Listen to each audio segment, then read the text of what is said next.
Boa noite a todos e a todas. Vamos conversar hoje sobre a crise da República Velha e o Estado Novo.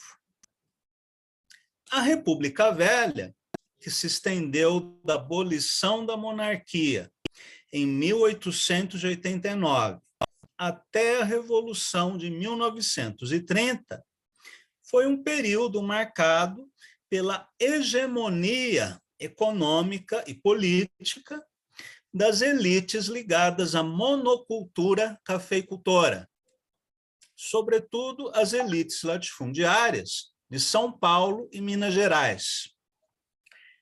Pela vinda dos imigrantes europeus, sobretudo italianos, para o trabalho na agricultura e na nascente indústria nacional, também pela violenta repressão a movimentos sociais, como o Arraial de Canudos, a Revolta da Chibata e a Guerra do Contestado.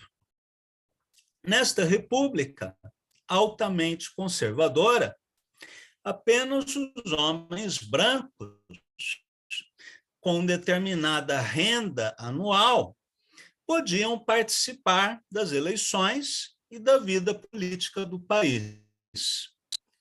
Estavam excluídos dos direitos de cidadania os pobres, os negros, as mulheres, os analfabetos, os padres, soldados e marinheiros, ou seja, mais da população. Sob a proteção das Forças Armadas, que derrubaram o imperador Pedro II por meio de um golpe militar, as oligarquias impuseram a censura em 1889 por meio do Decreto 85A, segundo o qual uma junta militar poderia processar e julgar sumariamente o que eles chamavam de abusos da manifestação do pensamento. Esse decreto ganhou o apelido de Decreto Rolha e foi reforçado e ampliado pelo Decreto 295, de 20 de março de 1890. Foi a primeira vez que se censurava a imprensa desde o primeiro reinado de Dom Pedro I. Esses decretos, estabelecendo censura à imprensa, foram revogados em 22 de novembro de 1890, pelo Decreto 1069. Um ano depois, é promulgada a primeira Constituição Republicana, inspirada na Carta dos Estados Unidos. E a bandeira nacional adota o lema positivista, ordem e progresso. O nome do país passa a ser, então, Estados Unidos do Brasil. Foi, inclusive, engraçado, num debate entre o José Serra e o Lula, que o José Serra se atrapalhou com o nome do país e falou esse nome antigo, né? Estados Unidos do Brasil, quando o nome atual é República Federativa do Brasil.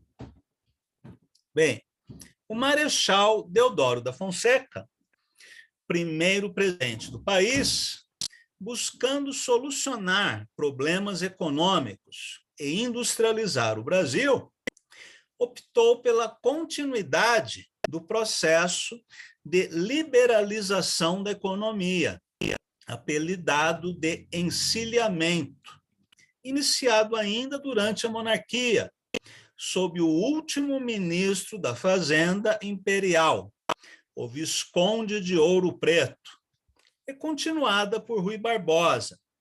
O encilhamento consistia em permitir crédito livre a indústrias que desejassem instalar-se em território nacional. Essa política econômica permitia que os bancos emitissem moeda sem qualquer exigência de lastro em ouro. Em tese, ela deveria fazer com que as empresas pudessem pagar seus operários e, aumentando o mercado consumidor, estimular a indústria.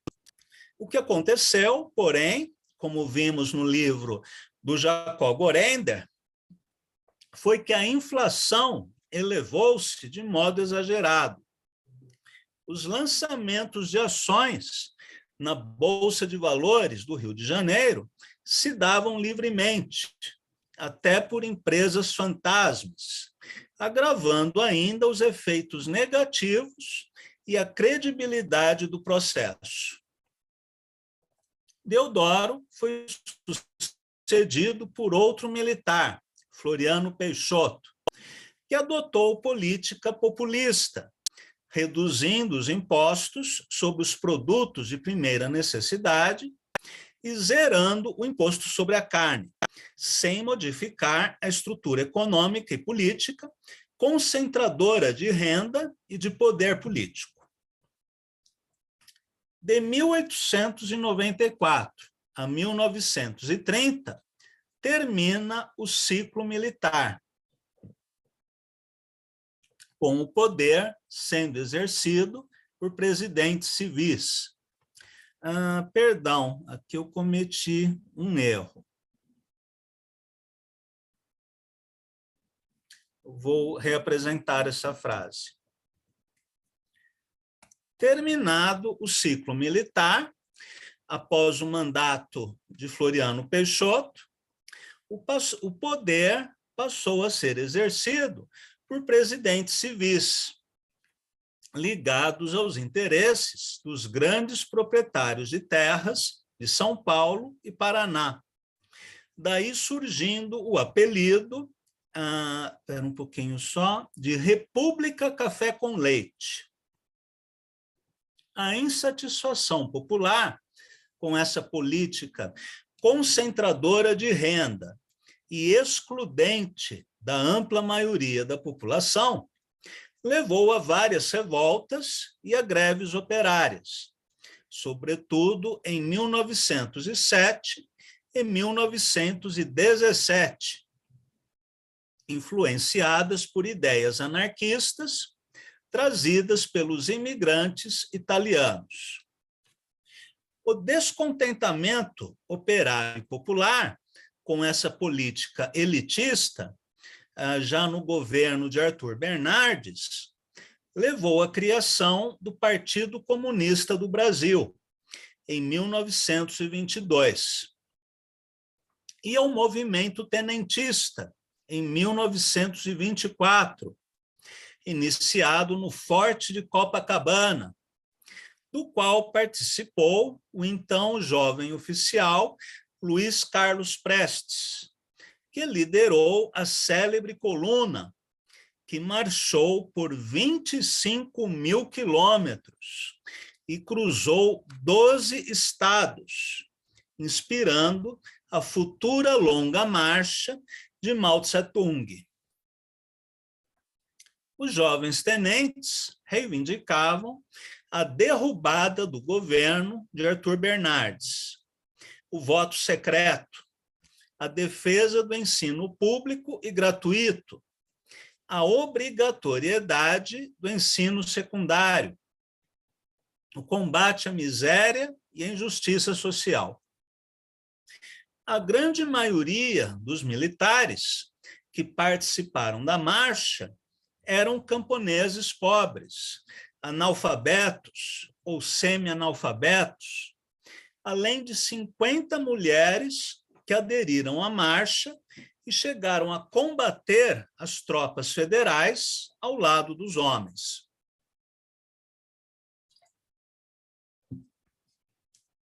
Os tenentes ocuparam a capital paulista por cerca de 3 semanas, mas foram obrigados a retirar-se da cidade e render-se. Apesar da derrota, o movimento tenentista aproximou Prestes das ideias comunistas, ao presenciar a imensa miséria no interior do país. Mostrou a insatisfação popular com a oligarquia, agravada com a queda da Bolsa de Nova York e a crise da economia cafeeira, que dependia de exportações, e abriu caminho para a Revolução de 1930. A Revolução de 30 foi um movimento armado liderado pelos estados de Minas Gerais, Paraíba e Rio Grande do Sul, que culminou em um golpe de Estado que depôs o presidente Washington Luiz, impediu a posse do presidente eleito Júlio Prestes e encerrou o período da República Velha. A partir desse movimento civil e militar, assumiu o governo o líder oposicionista Getúlio Vargas. A Constituição de 1891 foi revogada e Vargas passou a governar por decretos, ou seja, de maneira ditatorial. O novo mandatário nomeou interventores para todos os governos estaduais, com exceção de Minas Gerais. Esses interventores eram, na maioria, tenentes que participaram da Revolução de 30. Que participaram da coluna. Hoje eu estou misturando tudo. Tenentes que participaram da coluna, que não tinham experiência administrativa, mas eram leais ao presidente. Em 1930, foi criado o Ministério do Trabalho, da Indústria e do Comércio, afirmando o caráter trabalhista no planejamento político de Vargas. A nova Constituição só é aprovada em 1934, depois de forte pressão militar e social da Revolução Constitucionalista de 1932, liderada pelas elites de São Paulo, alijadas do poder, que quase provocaram uma guerra civil no país.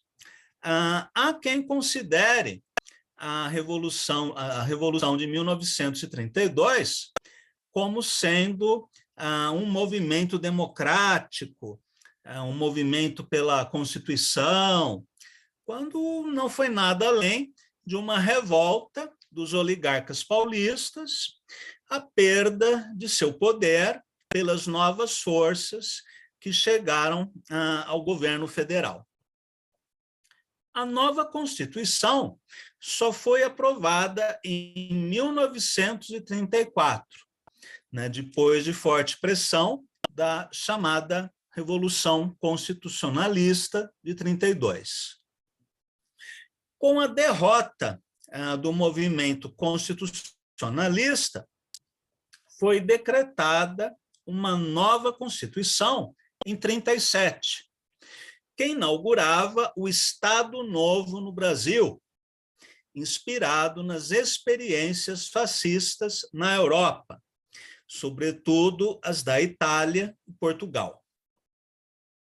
Apoiado inicialmente pela Ação Integralista Brasileira, liderada por Plínio Salgado, o regime de Vargas divulga um suposto plano dos comunistas para fazer a revolução no país, o chamado Plano Cohen, que serviu de pretexto para a ditadura varguista iniciar uma série de ações arbitrárias, como a prisão, tortura e morte de sindicalistas e militantes comunistas. No campo econômico, Vargas, inicialmente, mantém o apoio estatal às atividades agrícolas monocultoras, estimulando mais tarde a expansão industrial. Vargas cria a Companhia Siderúrgica Nacional, a Rede Ferroviária Nacional e vários outros empreendimentos. Para obter apoio da classe operária e afastá-la da influência de anarquistas e comunistas, Vargas inicia reformas trabalhistas de caráter populista, inspirado na Carta del Lavoro, de Mussolini. A consolidação das leis do trabalho, a famosa CLT, garantiu aos trabalhadores brasileiros o salário mínimo, férias anuais remuneradas, segurança e medicina do trabalho, proteção ao trabalho da mulher e do menor e direitos previdenciários, entre várias outras conquistas. Os sindicatos foram regularizados, porém, seus líderes eram interventores nomeados pelo Estado, os chamados pelegos. A palavra pelego, provavelmente vocês sabem, é aquilo que se coloca entre a sela do cavalo e o dorso, né, do animal, de modo que a montaria se torne menos desconfortável. Outras medidas implantadas por Vargas foram o voto secreto, o voto feminino, o ensino primário obrigatório, suprimiu a liberdade de imprensa e a independência entre os três poderes da República, algo ambicionado pelo Bozo, e criou o DIP, Departamento de Imprensa e Propaganda. Perseguiu artistas, intelectuais, militantes de esquerda e ativistas sindicais, sobretudo aqueles ligados à Aliança Libertadora Nacional, fomentada pelo Partido Comunista, que pretendia derrubar a ditadura de Vargas. A rebelião, ocorrida em 1935, fracassou por falta de adesão na maioria dos quartéis, onde Prestes acreditava que teria apoio suficiente dos soldados e da baixa oficialidade. A principal base de apoio de Prestes, nessa época, não era a classe operária, não era a classe camponesa, mas, sobretudo, os soldados. Sobre a intentona, a chamada, né, intentona de 35, há um livro muito interessante que vocês devem conhecer, que é o livro Olga, de autoria do Fernando Moraes. Quem ainda não leu, leia, né, que é um livro fascinante. Comunistas experientes, indicados pela Terceira Internacional, participaram da preparação da insurreição, entre eles Olga Benário, que se tornaria esposa de Prestes e mais tarde seria presa, torturada e enviada do Brasil à Alemanha, onde foi entregue à Gestapo e morta em um campo de concentração. Olga, além de comunista, era judia. E quando ela foi entregue aos alemães, ela estava grávida.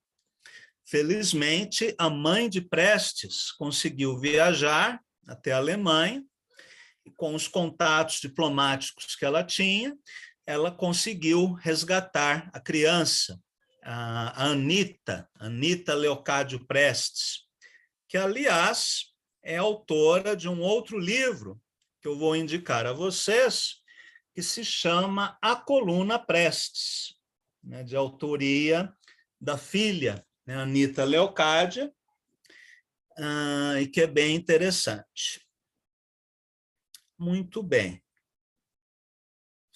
O alinhamento de Vargas, um alinhamento ideológico com o eixo Roma, Berlim, Tóquio, chegou ao fim quando navios mercantes brasileiros foram afundados por submarinos alemães, obrigando Vargas a declarar guerra à Alemanha e à Itália e organizar a Força Expedicionária Brasileira para lutar em Monte Cassino e Monte Castelo. Aliás, antes disso, os comunistas já faziam uma forte campanha para que o Brasil enviasse pracinhas à Itália. Bem, a derrota do fascismo na Europa teve consequências em nossa política interna. Não fazia mais sentido termos um governo fascista aqui, se o fascismo foi derrotado em quase toda parte, né, com exceção de Portugal e da Espanha. Em função disso e da pressão interna, Vargas abandona o poder em 1945, ante a ameaça de ser derrubado por um golpe militar, e refugia-se em sua propriedade, em São Borja. O novo presidente eleito, Gaspar Dutra, faz promessas de redemocratização do país. Convoca uma Assembleia Nacional Constituinte e legaliza o Partido Comunista, que elege um senador, Luiz Carlos Prestes, e uma bancada de deputados federais, entre eles Jorge Amado, João Amazonas, Carlos Marighella, Pedro Pomar, Maurício Grabois, participam dos trabalhos da Assembleia Nacional Constituinte. A Constituição de 46 foi uma das mais democráticas da história do Brasil. Uma coisa que poucos sabem é que o artigo constitucional que defende a liberdade, que garante a liberdade de culto, foi uma proposta apresentada por Jorge Amado, né, na época deputado do PCB. Mas como os comunistas não são ateus, então como que eles defendem a liberdade religiosa? Porque no Brasil, naquela época, assim como hoje, né, infelizmente, apenas os católicos e os evangélicos e os judeus têm os seus direitos respeitados. Várias casas espíritas são invadidas e depredadas, casas de umbanda, casas de candomblé, mesquitas islâmicas, enfim, há uma intolerância religiosa, né, muito forte no país. E Jorge Amado queria garantir o direito da livre expressão, né, sobretudo daquela religiosidade afro-brasileira, sendo ele próprio um baiano e que, embora ateu, gostava de ir no terreiro de candomblé. A legalização do PCB, porém, durou apenas um ano e o partido voltou para a ilegalidade, sendo novamente reconhecido como partido legal apenas em 1985. Vamos abrir um parênteses para falarmos a esse respeito. Quando a direita cassou o registro do Partido Comunista do Brasil, ela alegou que esse partido, sendo do Brasil, ele era uma filial da Terceira Internacional, embora a Internacional já tivesse sido dissolvida ainda na época da Segunda Guerra, se não me engano, em 1943. Mas Carlos Lacerda e outros deputados reacionários insistiam que o PCB era um braço de Moscou no Brasil, o que feria a Constituição, que vedava qualquer interferência estrangeira em assuntos internos do país. Inclusive, foi criada uma fake news de que o Muammar Gaddafi teria dado apoio financeiro ao PT. E isso serviria de pretexto para o cancelamento, né, do registro legal do Partido dos Trabalhadores. Felizmente, essa fake news foi deixada de lado. No caso do PCB, entre 1953 e 56, ocorre o famoso 20º Congresso do Partido Comunista da União Soviética, em que Nikita Khrushchev apresenta um relatório, né, dos supostos crimes atribuídos a Stalin, incluindo muitas inverdades que já tinham sido divulgadas pela Gestapo, pela CIA, pelo FBI, né, por vários serviços de inteligência ocidentais. Inclusive a história da fome na Ucrânia, né? Há uma foto que foi divulgada na época de crianças brancas, loiras, de olhos azuis e magérrimas, né? E essas crianças foram apresentadas pela mídia como sendo crianças ucranianas que estavam morrendo de fome. Depois, essa foto foi desmentida, porque aquelas crianças não eram nem ucranianas nem russas, elas eram norte-americanas. Elas estavam na miséria, sim, mas por causa da Grande Depressão, causada pela queda da Bolsa de Nova York. E várias outras inverdades, né, que foram apresentadas contra Stalin, Khrushchev reapresentou nesse congresso com o objetivo de mudar a estratégia do Partido Comunista, para que ele deixasse de ser um partido revolucionário e se tornasse um partido reformista.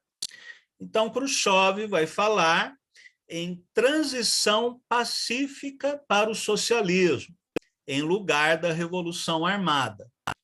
Ele vai falar em coexistência pacífica, né, com os Estados Unidos e com a Europa Ocidental, que faziam de tudo para sabotar a União Soviética. Ele vai falar em partido de todo o povo, em vez de partido operário, e também em Estado de todo o povo, em vez de falar em Estado operário. Essas ideias de Khrushchev vão influenciar quase todos os partidos comunistas no mundo que tinham Moscou como sua principal referência. No caso do Brasil, Prestes, na época secretário-geral, primeiro ele envia Diógenes Arruda Câmara à União Soviética para verificar se aquele relatório era verdadeiro ou se era uma invenção da imprensa, porque havia fortes dúvidas de que aquele relatório era uma mentira da imprensa burguesa. Aí, Duarte chega em Moscou, conversa com a liderança do PC soviético, depois viaja para a China, retorna ao Brasil e confirma que o relatório era verdadeiro. Aí Prestes e a cúpula do PCB resolve mudar o nome do partido, que deixa de ser Partido Comunista Brasileiro que deixa de ser Partido Comunista do Brasil e passa a se chamar Partido Comunista Brasileiro. A mudança de nome, segundo eles, seria para facilitar uma nova legalização do partido.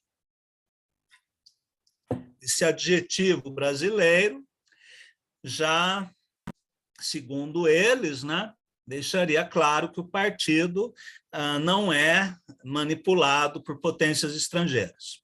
Mas, junto com isso, também foram mudados os estatutos e o programa do partido, sem consulta à militância.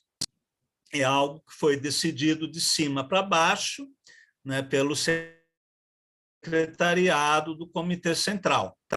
E isso irritou muitos quadros históricos, né, do partido.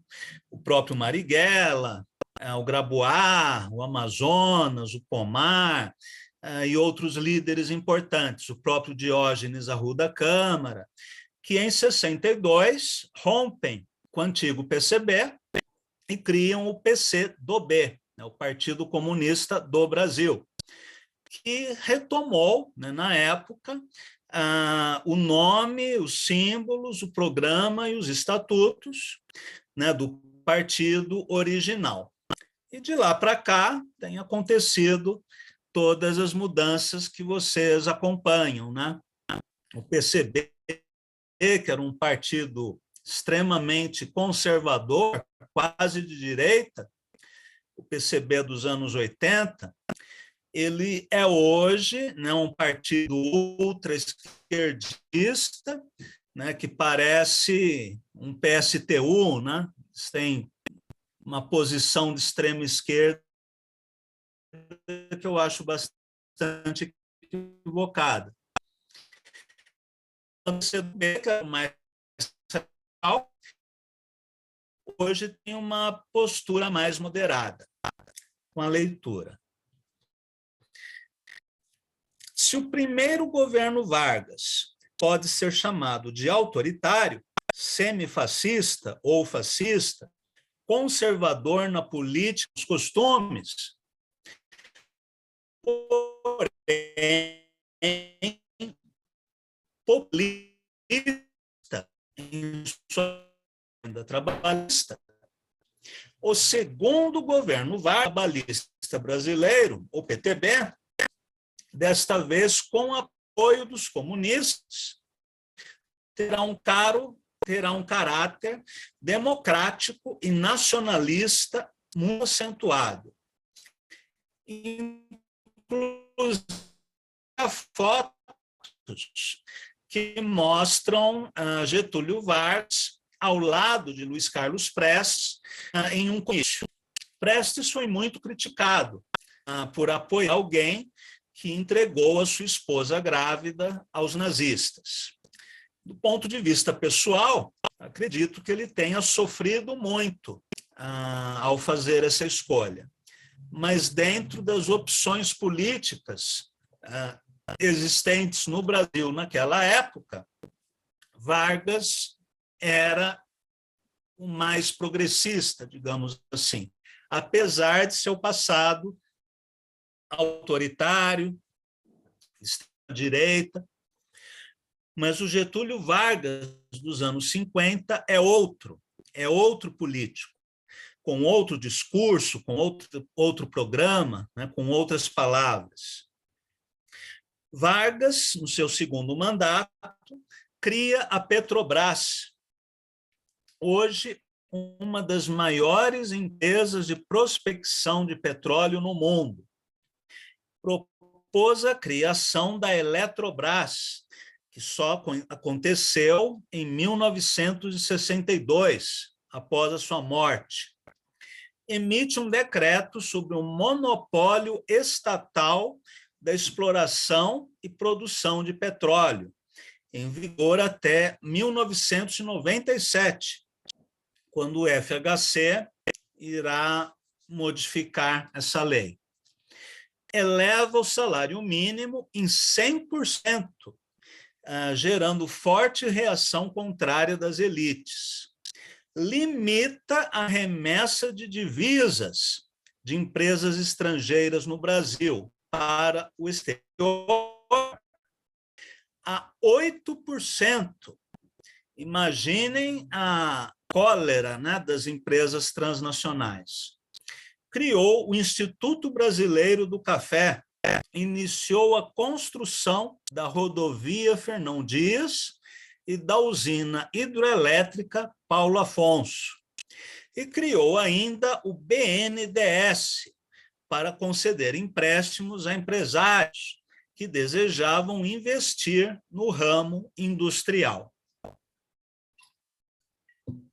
Na prática, Getúlio Vargas adota uma política nacionalista, populista e também bonapartista, tal como Marx entendia o conceito, apresentado no livro O 18 Brumário, de Luiz Bonaparte. O que vem a ser o bonapartismo? É um tipo de regime político em que o líder procura se apresentar como alguém que está acima e fora da luta de classes. Alguém que tanto beneficia os trabalhadores quanto beneficia os empresários, desprezando qualquer ideia de luta de classes. Claro que o bonapartismo é uma ilusão, porque é impossível servir a dois senhores ao mesmo tempo. É uma política burguesa, porém uma política burguesa que oferece algumas concessões aos trabalhadores e aos interesses nacionais. No caso de Vargas, por exemplo, quando ele decreta um monopólio estatal do petróleo e ainda limita a remessa de lucros ao exterior a 8%, ele está defendendo os interesses da economia brasileira, nossas riquezas naturais e mesmo do nosso empresariado, ao mesmo tempo que ele garante algumas vantagens, né, para a classe trabalhadora.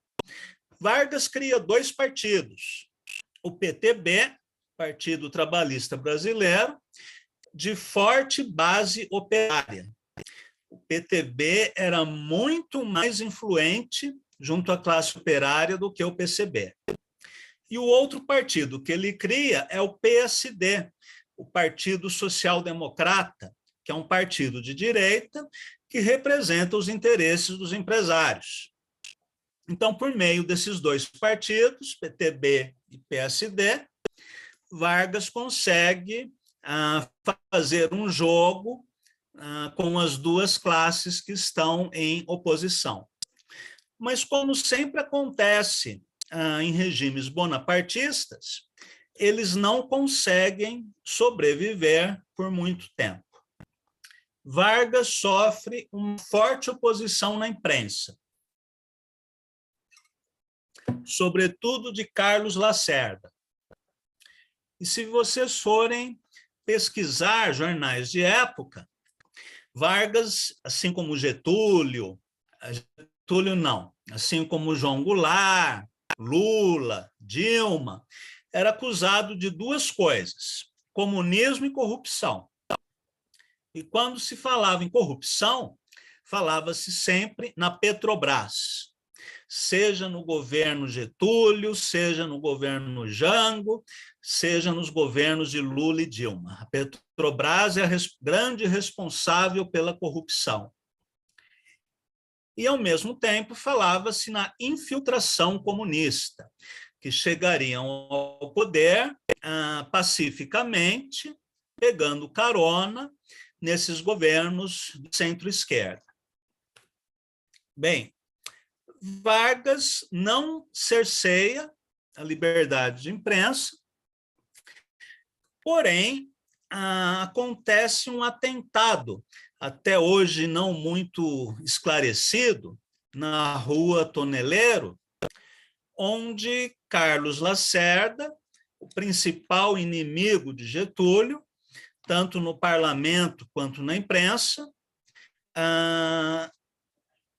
quase é morto. Um major da aeronáutica que estava com ele dentro do carro morre. a Lacerda consegue escapar.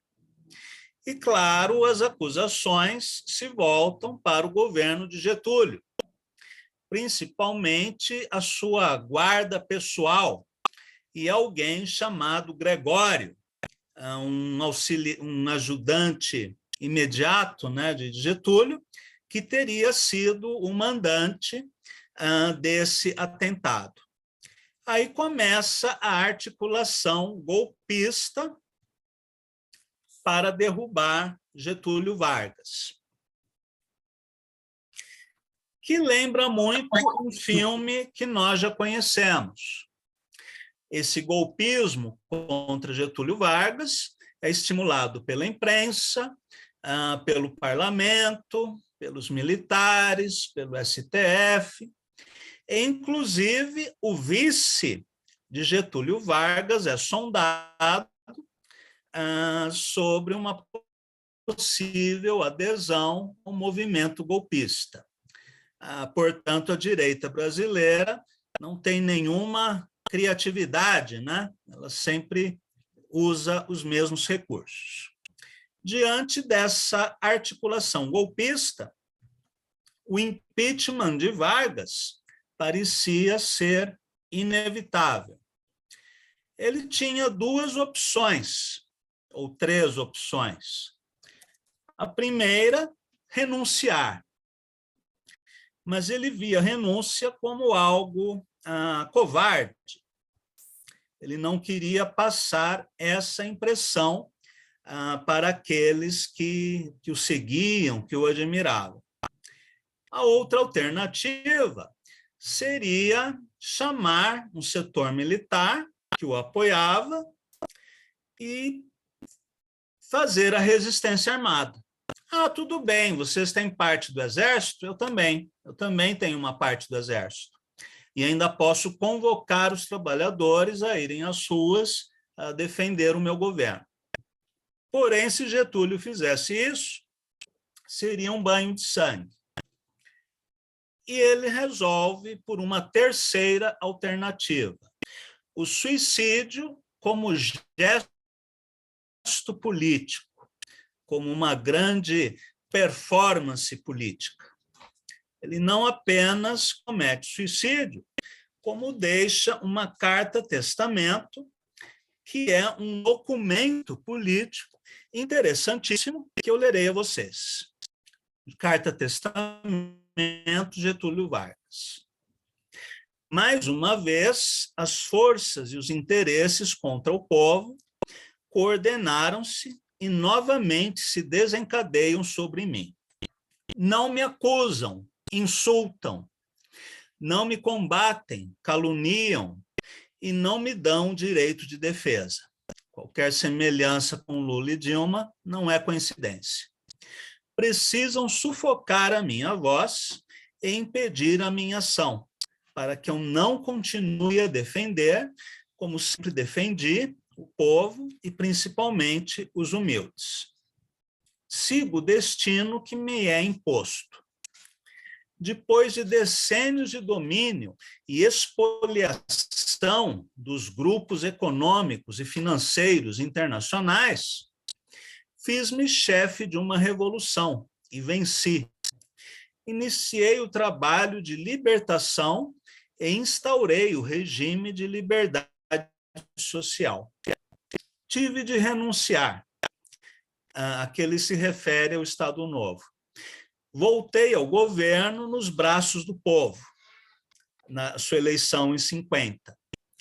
A campanha subterrânea dos grupos internacionais aliou-se à dos grupos nacionais revoltados contra o regime de garantia do trabalho. A lei de lucros extraordinários foi detida no Congresso. Contra a justiça da revisão do salário mínimo, se desencadearam os ódios. Quis criar liberdade nacional na potencialização das nossas riquezas através da Petrobras. E, mal começava esta a funcionar, a onda de agitação se avoluma. a Eletrobras foi obstaculada até o desespero. Não querem que o trabalhador seja livre. Não querem que o povo seja independente. Assumiu o governo dentro da espiral inflacionária que destruía os valores do trabalho. Os lucros das empresas estrangeiras alcançavam até 500% ao ano. Nas declarações de valores do que importávamos, existiam fraudes constatadas de mais de 100 milhões de dólares por ano. Veio a crise do café, valorizou-se o nosso principal produto. Tentamos defender seu preço e a resposta foi uma violenta pressão sobre a nossa economia, a ponto de sermos obrigados a ceder. Tenho lutado mês a mês, dia a dia, hora a hora, resistindo a uma pressão constante, incessante, tudo suportando em silêncio, tudo esquecendo, renunciando a mim mesmo, para defender o povo, que agora se queda desamparado. Nada mais os posso dar a não ser o meu sangue. Se querem continuar sugando o povo brasileiro, eu ofereço em holocausto a minha vida. Escolho este meio de estar sempre convosco. Quando vos humilharem, sentireis minha alma sofrendo ao vosso lado. Quando a fome bater à vossa porta, sentireis em vosso peito a energia para lutar por vós e pelos vossos. Quando vos vilipendiarem, sentireis no pensamento a força para a reação. Meu sacrifício vos manterá unidos e meu nome será a vossa bandeira de luta. Cada gota de meu sangue será uma chama à vossa consciência e manterá a vibração sagrada para a resistência. Ao ódio, respondo com o perdão. E aos que pensam que me derrotaram, respondo com a minha vitória. Era escravo do povo e hoje me liberto para a vida eterna. Mas esse povo de quem fui escravo não mais será escravo de ninguém. Meu sacrifício ficará para sempre em sua alma, e meu sangue terá o preço de seu resgate. Lutei contra a expoliação do Brasil. Lutei contra a expoliação do povo.